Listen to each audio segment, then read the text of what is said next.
За зэсийн катион калиум ферроцианаттай уруулж орж зэсийн гексацианоферратын улаан өрөө өнгийн тундас үүсгдэг.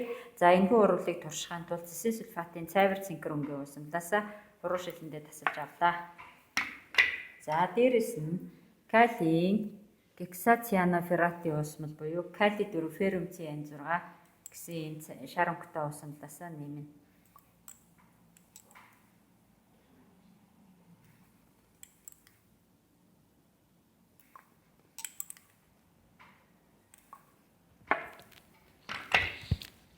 За зэсийн гексацианоферратын улаан өрөө өнгийн тундас үүссэн арга чинь. За тундас уусамлын өнгийг ажиглахын тулд уусамлыг жоохон шингэрүүлье.